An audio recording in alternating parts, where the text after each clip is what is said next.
Some of you have asked how you can help us, while most of us would say, we want wine. Italian Wine Podcast is a publicly funded, sponsor-driven enterprise that needs the moolah.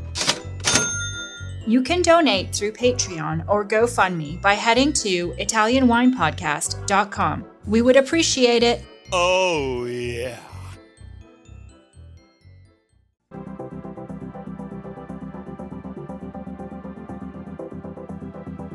Thanks for tuning in to Get U.S. Market Ready with Italian Wine People on the Italian Wine Podcast.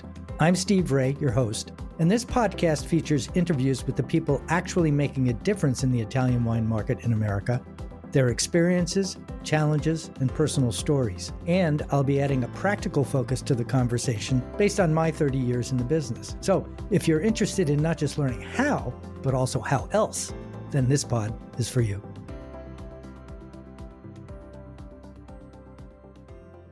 Hello, and welcome to this week's edition of Get U.S. Market Ready with Italian Wine People.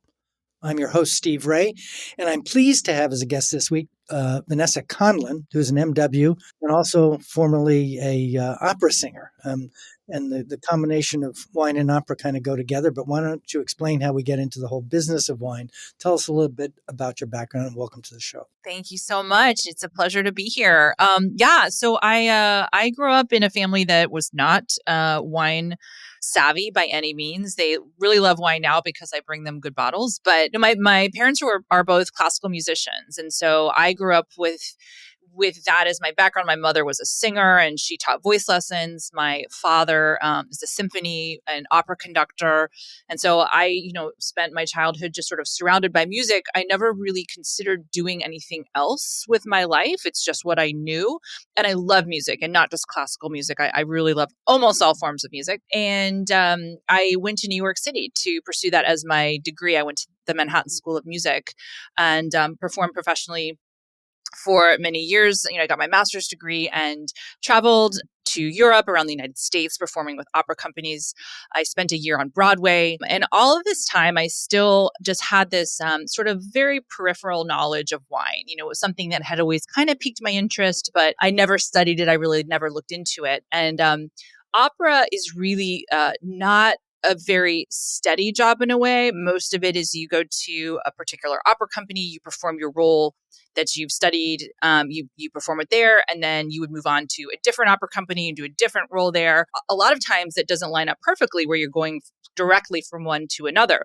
And it was one of those instances where I had maybe a couple of weeks in New York where I was just there kind of waiting to travel to my next gig. And I thought, I've just always been intrigued by this topic and I want to learn more. And so I signed up for just sort of a, very basic wine 101 class. And it honestly changed my life. I was just absolutely blown away. There were so many elements to wine that I didn't realize. It connects people in a way that I hadn't really understood prior to that. So essentially, kind of, mid-20s, I did just a complete change. I started at the very bottom. So I worked for minimum wage at a retail shop on the Upper West Side, just so I could be around the buyer and hear her talk and sit in on her tastings and really learn. And I worked on other parts of the business. I worked in restaurants. I worked for an importer for a period of time. And then all this time I was also studying. So I was doing all of the Wine and Spirits Education Trust classes. I went to the International Wine Center. And so just really, this became part of my life. And I eventually became the buyer and manager for 2 wine shops and a wine bar on the Upper West Side of Manhattan. Do you want to give a shout out to them? Sure. Harlem Vintage, which I think is called Vintage Harlem now, which had a sister business, Nectar, the wine bar, and then Pour, like Pour, on the Upper West, which is still there. And sort of at a time in my life where I was prepared, I was ready to kind of leave New York. I realized I actually do need sleep, and money is kind of nice to have sometimes. So New York was not my long-term solution for either of those things. And I also had never worked around vineyards and production. And so the perfect place that I could think of to move to continue pursuing this love of wine is Napa Valley. So I've been in Napa since 2010. I moved out here. I've worked running the mailing lists for a couple of kind of luxury properties. And then I've been with Wine Access since 2017, which I'm sure we'll talk about more, but I'm the chief wine officer at Wine Access. And I became a master of wine in 2020. So all this time while I was, pursuing different parts of the industry, I was also still studying. Wow. I've talked to a number of people who are in the process of and have it. And the way they describe it, it's an extraordinarily challenging goal to attain. So congratulations on that. Thank you. Well, you mentioned Wine Access. So tell us about that. What is Wine Access and where does that fit into our conversation? So we're based in California, but we're a national online retailer. So we're the premier online destination for discovering the world's most inspiring wines. So our mission is to connect people and place through wine. And we do that through curation. So I have a team of amazingly credentialed, wonderful wine professionals. And we spend our days finding the absolute most beautiful bottles of wine with great stories to tell, both from small producers, which you may have never heard of before, to some wineries that may be familiar to you. But ultimately, our goal is to really tell their stories. So every wine that we offer, not only are we writing our own tasting notes, our serving recommendations, food pairings, etc., but we also write original content. So content curation is a very, very big part of Wine Access. Each wine has about a 500 to 1,000 word write-up that we create that is beyond what you might find on Google. So we're actually, talking to the people, really telling their story, why we love the wine. And then in addition to that, we offer a perfect provenance guarantee. So we don't offer any wines that we've bought off the gray market. They are all direct from the source. Wow. Okay. So one of the points you made when we were doing our initial conversation to prepare for this podcast was one of your goals is to take elitism out of the equation because it's a real barrier for a lot of people. We know that that's preventing people from getting into the industry, and sometimes we're our own worst enemy. Tell me a little bit about that. I'm so glad you asked because this really is a passion of mine and something that is sort of one of the reasons why I feel especially drawn to the wine industry. So this concept of elitism, this is something that I grew up with being around classical musicians. So my parents are two of the just most lovely, fun, down-to-earth people you'll ever meet. But this was a really a common topic of conversation at our dinner table was because they're both classical musicians. There's a high perceived barrier to entry to opera. And you mentioned, I know you've been to La Scala. It may not be for you, and that's fine. It may not be your personal preference, but it's ultimately has a lot of things that can seem exclusive. So it's often in a different language. There are people singing in words that you don't understand. And there's almost a protocol, like when do I applaud? When do I not applaud? When am I supposed to be quiet? When am I allowed to not be quiet? All these things. What do I wear? There's a lot of unknowns that keep a lot of people from trying it in the first place. And again, maybe they love it, maybe they don't, but at least having the ability or the opportunity to try it without feeling, embarrassed or afraid was always something that was really important to us in my family. And this is something that I brought to wine because I think there's a lot of similarities. Again, you might be looking at a bottle of wine, not know a single word, have no idea what is in that bottle. And then maybe it's intimidating. You're afraid to ask. Are people going to think I'm stupid because I don't know? Or, I want to describe a wine, but I don't have the right words, so I'm afraid to ask for it. All these things, that makes me really sad because wine is meant to bring us together, right? It's supposed to inspire conversation. We don't have to agree. We don't have to like the same things, but it's meant for us to be able to share at least an experience together, just like you would share an experience if you went to the theater. So this is something that I try to do in all of my interactions with consumers or with the trade, which is we never want to sort of, quote unquote, dumb down this beautiful, amazing, magical product of wine, but it doesn't have to be explained in a way that anyone on any level is going to feel excluded or like it's not a place for them. And yet it still exists. We see articles in the trade press all about that.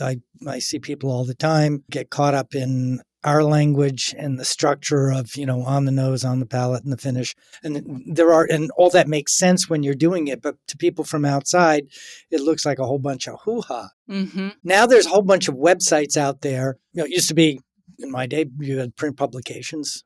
Magazines is not something that people read anymore. But you have a number of electronic publications out there, two in particular I'm thinking of. One is VinePair, and the other one is Vivino. There's some other sites that people can go to for information like Wine Searcher, as well as, Wine Spectator, Wine Enthusiast, Decanter, and all the rest. But that's how these younger generations, Gen Z and millennials find information. They find it online. We all trained ourselves to search. How does the way you provide information on Wine Access compare and contrast with the information as it's presented in, let's say, VinePair? I'll tell you what we do and what I do specifically is try to bring people in at a very high level of knowledge, but without using words, without explaining what they are or connecting the dots. So for instance, if we're going to say something about this wine, went through full malolactic fermentation, was aged in, 80% new French oak. So what?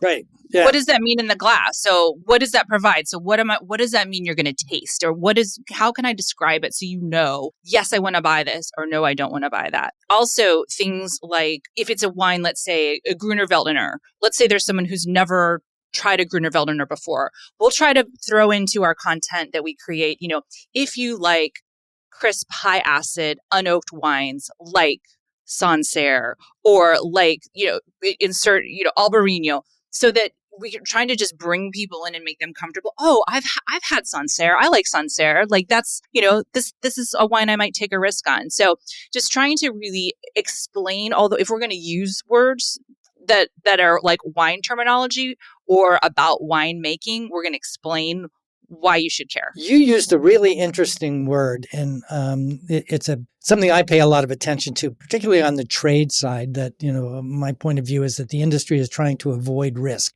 The real question they're asking is, how do I know it will sell when it's a new brand? And say it is a Gruner, and it's not like every person walking into a store has heard of it, can pronounce it, or wants to buy it. How does risk play for newbies in the wine world? One of the issues we can all recognize is wine generally comes in 750 ml bottles, and you're not buying wine by the glass. You're not getting a taste. If you spend $20 for a bottle of wine and then you decide you don't like it, well, that's $20 down the drain. How does risk fit into the whole thing? And is risk what we're really talking about here, or lack of knowledge? Well, I think for any person who's going to shell out cash on anything, of course, there's a level of risk if you haven't tried the product. I mean, that is something that we, at least at Wine Access, we try very hard to mitigate in a couple of ways. One is we do actually taste all the wines that we offer. So there are plenty of retailers online or otherwise out there that might take advantage of a great deal, whether it's a great wine or not. That's not something that we're in the business of doing. We taste every wine, and we do write our own tasting notes, which I think is important because it's not a marketing tasting note. It's not what the winemaker or the winery wrote. It's what we're actually tasting. And particularly if we're talking about something that has a bit of maturity to it, it's not going to taste the same as it did upon release. So we're tasting it now and then providing our own original notes. Also, we offer a satisfaction guarantee, which I know some other folks in the market do as well. But I've found that really helps people, as comfortable as we try to make it, as risk-free as we try to make it with all of what we write about it. I do a lot of videos, tasting videos about our wines as well, where I'll talk about them and break down what's in the glass.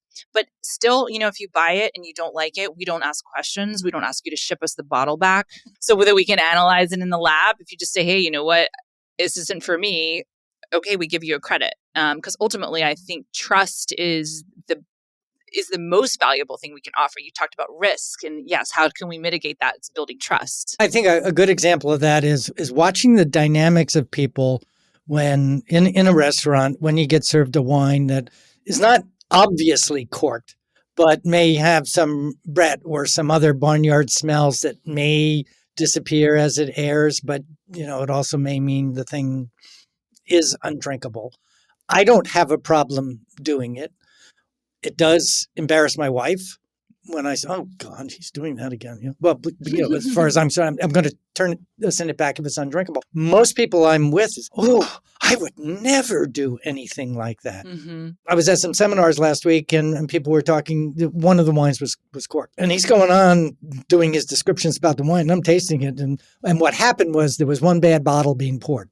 and it wasn't his. Mm-hmm. It was the one I got. And he and I were tasting two completely different things. So I think that's a big issue. But there's this fear of people saying, hey, this is what I taste. It doesn't taste right to me. There's something wrong with this. How do they get help? You're an MW. I mean, education is your thing, making people feel comfortable with their own sensory. Promoting the world of wine. Yes.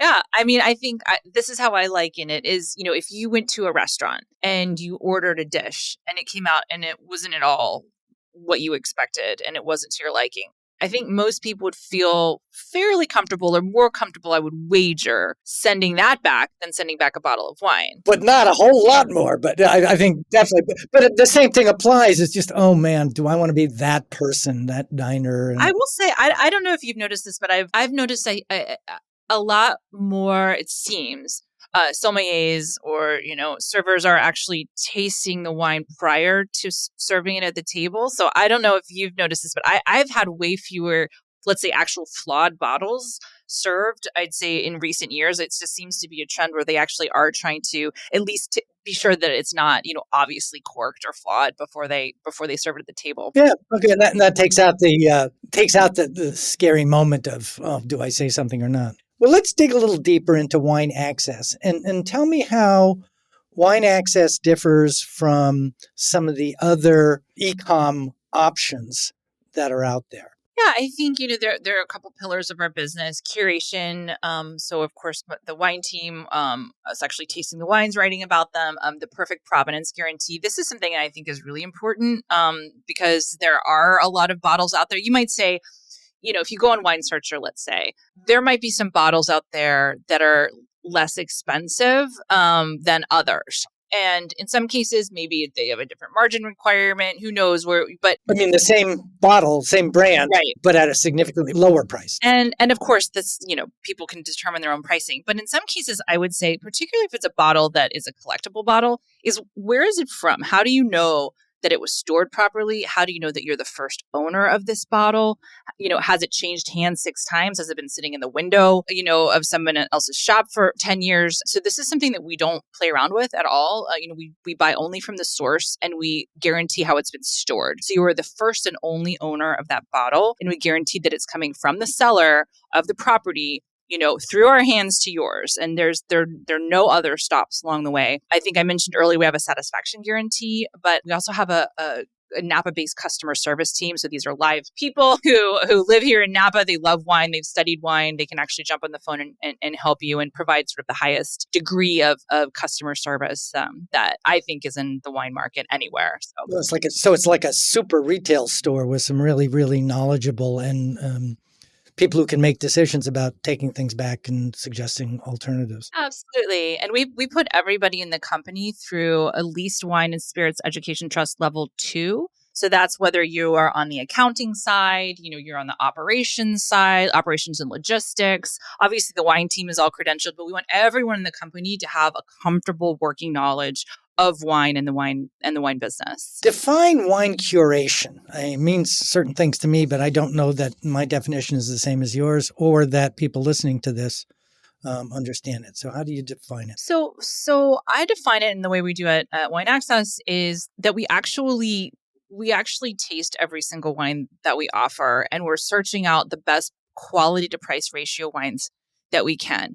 And I say this just, the wine business is romantic and lovely, and it's also a business. And so, there are many ways to make money. Of course, just finding great deals, no matter what the wine tastes like, and then pushing it out to consumers is a way to make money. That is not the way that we make money. We actually put our reputations behind each wine. So I actually just earlier today came from meeting with the wine team, and we really do have this motto of like, would you stake your reputation on this wine? Meaning, if we put this out there, if we put this on the website, our faces are on this website. Do you stand behind this wine 100%? And if one person in the room says, I don't think so, then we're like, all right, we're not offering it. So to me, it's sort of a level of this very, very high attention and care to what is in the bottle that will surprise and delight the consumer. Okay. How do the customers of Wine Access differ, or do they, from someone who walks into a good wine shop, whether it's in Napa or New York City or in Dubuque, Iowa? I think there's a lot of similarities. I think a lot of people learned during the pandemic that having wine delivered to your door is an option. Pre-pandemic, the United States under-indexed in home delivery of wine compared to other things like home goods, electronics, fashion. We also under-indexed against other countries in terms of home delivery of wine. And so if there's a silver lining for the wine business, there's a lot of not great silver linings of the pandemic. But one thing was people realized, oh, wow, this is actually something that I can order online. I think the customers are probably have a lot of similarities. I think that we have people who know a ton about wine who are big collectors. We also have a lot of people who just want to discover something and want someone that they can trust. And so that's kind of the way that I picture, at least where I, let's say, was a buyer in New York, people would come in and say, like, I don't know, I just went to Fairway. I've got fennel, arugula and some chicken breast in my bag. Like, what should I buy? And so having someone, that you can talk to, of course, that, we're in an online space, but we try as much as possible to be that person, to become that trusted person where you go to for advice to find wines you'll love. Do you think people shop differently online than they do in a retail store? Italian Wine Podcast, part of the Mama Jumbo Shrimp family.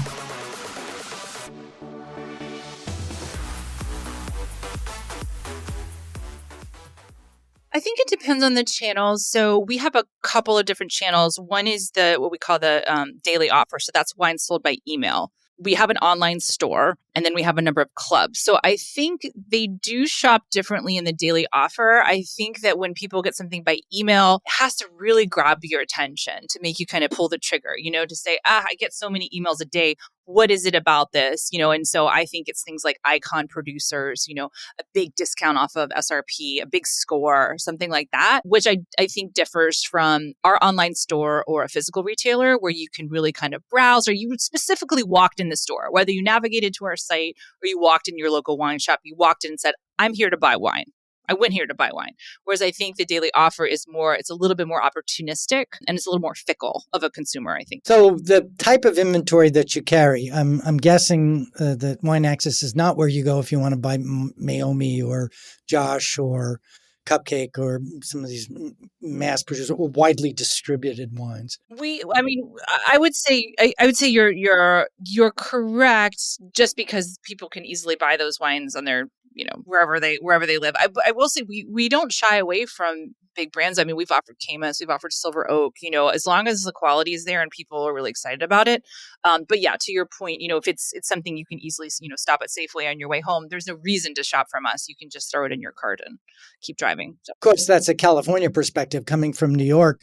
Well, originally I live in Connecticut now, but you can't go to a supermarket and buy wine. If you're going to buy wine, you're going to a dedicated wine store. And in New York, it's single ownership. So most of the people who listen to the show are trade. So one of the questions I would imagine they would have is, how do you find the wines that you decide to bring in? And once they're in, do they stay in? Do you keep them in inventory, or do things flow through and new things take their place? Okay, no, great question. So we find wines a number of different ways. The team has amazing long-term relationships in the industry. So we're very familiar with a lot of brands and people in the industry already that we have, already existing relationships with. We also travel around the country, around Europe. I'm leaving, next week for Spain. So we're always looking for new wineries, and we also import directly as well. So we're out seeking these. We also get inward inquiries all the time where someone says like, hey, I would love for you to taste my wine. Where do I ship it? And, so it's kind of a combination of those. And then beyond that, the way we select it, obviously we taste the wines, we look for price to quality ratio. Can we be competitive in the market? Does it have a story to tell? All those things. But a way I would say that someone can get a leg up is I find that just sort of basic tools that could help with, let's say, a new winery, whether they're Italian or otherwise, get in the market, can make a big difference. So having a website that I can read in English where there's actual technical information about the wine. I want to hear your story. Is there a trade section where I can download a tech sheet? It's when there are so many wines these days. Your wine may be the best tasting wine in the world that I've never tried, but if I can't understand it or find any information, it may fall by the wayside because there's a lot of other wineries and brands that are investing that time. So I'd say something as easy as that, and then really understanding what is your story. So when we're creating content, we sometimes say this, or we read something about the winery and say, well, okay, but so what?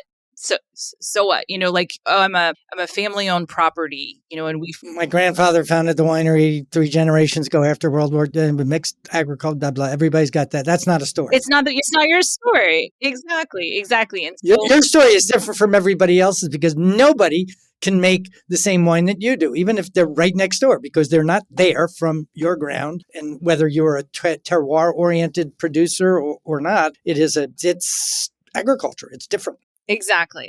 So really learning how to hone in on that and then be able to communicate that, I think is really key. And then just to close the loop, and I think that the last part of your question was, how often do we change, or do we keep things? I mean, it depends. Sometimes things are really small production and we get a small allocation and we offer it and then it's gone until next vintage. Some things are customer favorites and we'll keep them around. But what we do is members are allowed to rate the wines. So we always look at our member ratings. I always want to be listening to the consumer. So even if, let's say, I sent out this particular wine, it sold a bunch, it did really well, but then it's been a couple weeks, people have had the opportunity, they've maybe opened up a bottle or two of it, they've tried it, they've rated it. If it doesn't have a high rating, I'm not going to offer it again. So the way it has to actually deliver to our customers and show that they love the wines as well. I was at a seminar on Wednesday. It was talking about Asolo Prosecco. So different region than Conegliano, Valdobbiadene, but kind of unknown. And he was explaining the differences and so on. And the challenges of talking about sparkling wines, the words that we use in terms of brut, extra brut, dry, extra dry, demi-sec, all that kind of stuff, which don't mean dry because the opposite of dry is wet, but means sweet. And that's because that's the way champagne has always done it. So everybody's kind of stuck in the same miscommunicating thing. Well, now we have 2 generations, Gen Z and millennials, who probably aren't aware of that stuff and don't know that an extra dry is going to be sweeter than a brut and all the way down. How do you communicate things that don't make sense? How do you explain it in ways that customers can understand and don't feel that's part of the challenge, right? Gee, I don't understand this, right? Because it doesn't make sense. Yeah, I know you're right. And unfortunately, there's no super easy way to do that other than continuing, I think, to try to explain what's in the glass. Again, it comes down to I can say this wine is brut, but so what? If I'm a consumer, I don't necessarily know that. I think the extra dry is a perfect example. I always tried to say it think of it as outside of dry, not more dry. But yeah, it doesn't make any sense. So I think it's just something we as an industry have to try to. Oh yeah, it's easy to talk amongst ourselves. It's harder to talk to consumers, and it takes more time and effort, but it's so worth it in the long run. So I think just, again, it's consistency of messaging, of just never throwing something out there without a reason for saying it or for backing it up with what's going to be in the glass. So one of the biases I see is the most popular Prosecco in the U.S. is probably La Marca by Gallo. It's I think it's an extra brut, right? But you have to look real hard on the label to find it. I think it's got whatever it is, whether it's 12 or 17 grams of residual sugar. And when I bring my wife other Proseccos from other regions and other styles, generally speaking, she doesn't like them. And the reason why is because she likes sweet. And it's not called sweet, but she does, but she likes that Prosecco. And the reason why is because of the sugar. And that's fine. Okay. But so there's this thing that Americans talk dry, but drink sweet. We see a lot of the popular wines coming from California, and I'll use Meiomi as an example, tend to have a lot more residual sugar than corresponding wines from Europe. How do you guys adapt to that? I would say, well, in general, with the exception of something, let's say like Riesling, our customers tend to be a little bit more traditional. We don't offer a lot of wines with residual sugar. Then again, other than, let's say, maybe, we're talking German Riesling. However, as an MW, of course, we have to study all consumers and understand all consumers. And so I was on a trade trip very recently and with a bunch of sommeliers, and, they're just saying I don't have anything against this trend for sweet reds. Who cares? Like if it gets people in the market, and hey, there's a food pairing for that, surely. So, we don't personally. I've never carried a sweeter style red. Maybe Lambrusco obviously is an exception, but we've never carried a sweet red at Wine Access. Will we ever? Probably when we start seeing that our members are interested in asking for it. But I have nothing against that. Again, it's it's easy for sommeliers, or wine professionals to promote what they like, right? What they want to drink. But that's not what everybody wants to drink. And so I say, as long as it brings people into the fold, I'm all for it. Well, where I was going with that, the International Riesling Federation had come out with this graphic image of like almost a meter. I've seen it. Yeah. Dry sweet meter, which I think is great. I love it. I haven't seen anybody else really pick up and run with it. But that one of the challenges, especially for imported wines, is there's so little information on the back of the label. So someone's shopping in a retail store, they're kind of helpless. Now we have label recognition technology on a number of these apps. It sounds like what you guys are providing is the kind of information that people are interested in, but maybe a little bit more in depth. And here's my point of view on that. I tell people, look, I think consumers are looking for two things. What does the wine taste like in words that I understand and that means something to me? So hints of sauteed gooseberries, does nothing for me. And then you get into the flowers and all the rest of that. Yeah, they're descriptive, but it doesn't tell me what it tastes like as wine. And the second piece, is it going to go with what I'm having for dinner? And generally the answer to that is if I'm working in the store. Yeah. Kind of really does. Oh, I was going to say, I love, you mentioned the scale for sweetness, which I love. So I know this is a podcast, so only you can see this, but this is something, so we include something like this in every shipment. I don't know if you can see this, but we actually do have a scale for fruit intensity, oak intensity, body, acidity, and tannin. So yes. And then we also do serving temperature, decanting time, and food pairings. So my point of view on this is you're going to have a much more, if not ultimately it's going to be enjoyable, but informative shopping experience on a site that isn't limited by the real estate on the back of the label. And so that people, I suspect, people who are shopping online can take their time to do the research and look at, and if they're interested in that kind of information, they can find it. If they're not interested in it, that's fine too. And I personally think that the people who shop online, I know I was pushing you for this answer. I didn't get it back, but that's okay. That people shop online differently than they do in a store simply because there's more information available. One of the criticisms leveled at wine e-com sites that are selling wines that people are not familiar with are that they're getting gray market goods, they're getting private label stuff, they're getting wines that are produced just for them, only available through that particular entity, and aren't really, we go out and scour the globe to find these gems and so forth, because those are two sides of the same coin. I mean, we've all visited wineries and said, wow, this is wonderful, and they don't sell it commercially in the U.S., so what's the difference between that and a private label? Mm-hmm. I mean, we have private labels.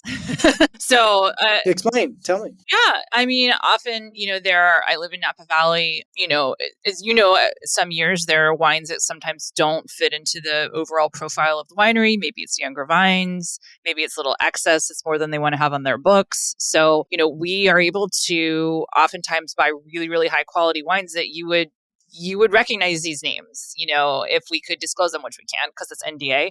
These bottles cost, upwards of, 3 digits, but we can offer them for 2. And so I would just say, I agree. I think that there's a lot of sort of private label stuff on the market that is, I certainly wouldn't want to drink it. Our private labels all go through the same, tasting panel and stringent process that any other wine would do, but they're often able to provide really great value too. So someone, let's say, who really wants Napa Cab is expensive, as but if I can provide the opportunity for someone to drink, a $30 Napa Cab that's really delicious and they love it and they can buy a case of it, absolutely. I'm still gonna taste it and determine if I want to put my name behind it or have my face on the website and offer it, and it has to be a yes. But it can offer great value, and we, as I mentioned before, we direct import some wines from Europe, and they are exclusive to us in the United States. I mean, there's a wonderful champagne that I discovered. Exclusive is a nicer way of saying private label, and all that makes it. And I'm not disparaging private label at all.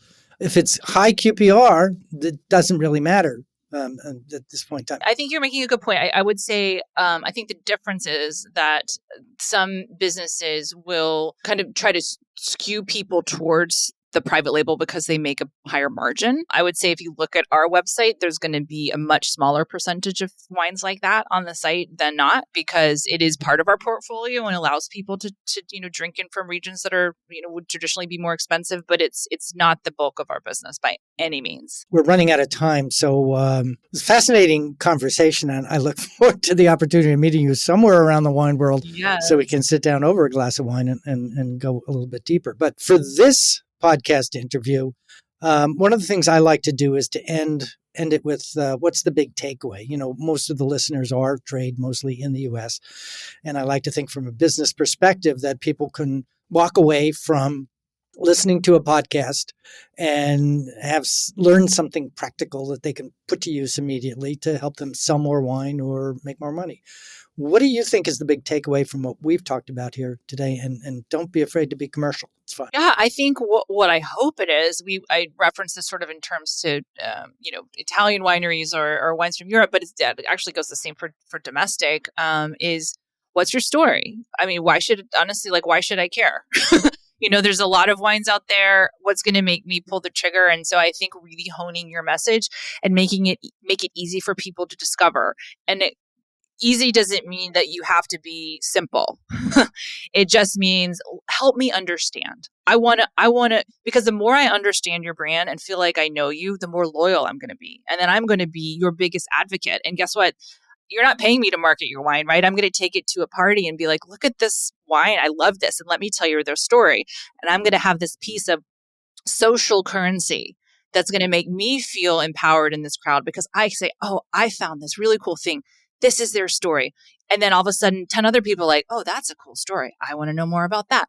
So it really is being able to distill your message. Ask yourself, so what? Again, so what? Yes. So this is a organic producer, second. Instead of just ticking off boxes, organic, sustainable. I think that's brilliant. I think that kind of gets to the heart of the thing. People tend to overcomplicate this, but at the end of the day, people want to discover something. You used that word earlier before, and share. And that's what the internet and web-enabled wine sales, I think, are all about. But it's like asynchronous conversation. Because you're not talking directly with someone. Their communication's going back and forth, but it's not like, I absolutely applaud what you had said. And it's also one of the hardest things that I find I have to do is to help the wineries that I work with articulate their story, because that's not their business. Their business is growing grapes, of course, and making wine. My business is telling stories. And I want to thank you, Vanessa Conlin MW, for being a guest on Get U.S. Market Ready with Italian Wine People on the Italian Wine Podcast. Thank you so much for sharing your time. Oh, it's a pleasure. I hope that this is enjoyable for you and your listeners, and look forward to meeting you in person sometime. Thanks again for listening. This is Steve Raye with Get U.S. Market Ready with Italian Wine People on the Italian Wine Podcast.